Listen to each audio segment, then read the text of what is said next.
retrospecto do início da participação da mulher até como eleitora na vida política, né? Mas eu fiquei muito curiosa e quero saber também desses meandros para identificação, porque às vezes a gente tem crimes que parecem muito óbvios aos olhos da população. E a violência política de gênero, me parece até o momento, né? Talvez eu tenha essa percepção alterada ao fim do nosso debate, que às vezes acontece dentro das próprias regras, digamos assim, né? A gente teve o exemplo do desembargador aqui, é um cortar de palavras, é uma questão de tolher, de repente, participação em uma comissão. Às vezes, internamente, você acaba tendo dentro do regimento de Casa de Leis medidas que acabam punindo aquela mulher ou colocando o mandato dela em risco por posicionamentos que ela coloca, mas que estão, de certa maneira, seguindo ritos que fazem parte daquela casa. Então, em tese, ali estão seguindo um preceito legal, mas que não deixam de ter um contexto, né, subjetivo pelo fato de ter ali o ponto de vista de uma mulher que possa ter, em alguns casos, desagradado ali aos outros políticos daquele ambiente. Reconectamos aqui, Letícia, você falava da entrada da mulher como eleitora, né? Que isso é muito recente. Isso, essa é uma conquista muito recente na história da evolução dos direitos políticos das mulheres. Então, quando a gente fala em violência política, nós temos que considerar essa separação de espaços, porque a partir do momento que a mulher ela passa a fazer parte do espaço público, o espaço político, digamos que há uma cultura toda em torno disso que leva a essa questão da violência política.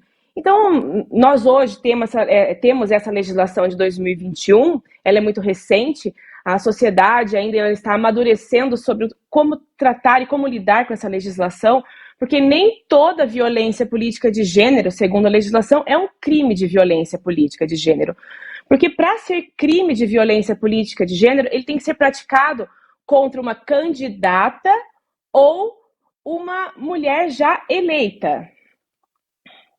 Casos pré-candidatas, mulheres que atuam em outras frentes dos espaços políticos que não por essas duas formas de inserção ou esses dois enquadramentos acabam ficando de fora aí do que abrange, do que diz a lei. Retrospecto do início da participação da mulher até como eleitora na vida política, né?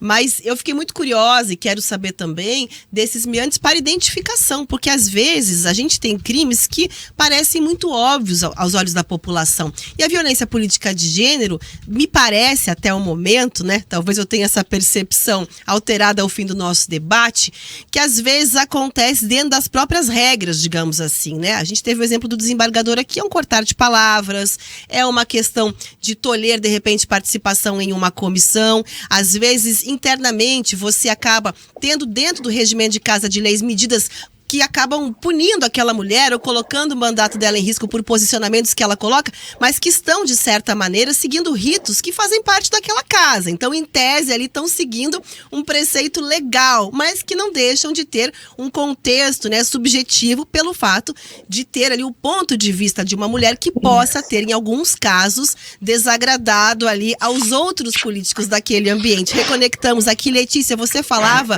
da entrada da mulher como eleitora, né? Que isso é muito recente. Isso, essa é uma conquista muito recente na história da evolução dos direitos políticos das mulheres.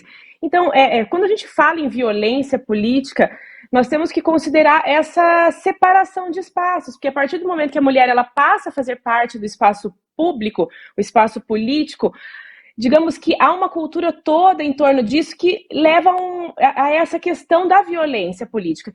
Então, nós hoje temos essa legislação de 2021, ela é muito recente, a sociedade ainda está amadurecendo sobre como tratar e como lidar com essa legislação, porque nem toda violência política de gênero, segundo a legislação, é um crime de violência política de gênero.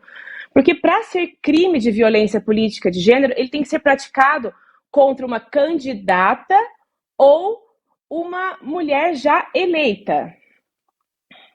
Casos pré-candidatas, mulheres que atuam em outras frentes dos espaços políticos que não por essas duas formas de inserção ou esses dois enquadramentos acabam ficando de fora aí do que abrange, do que diz a lei.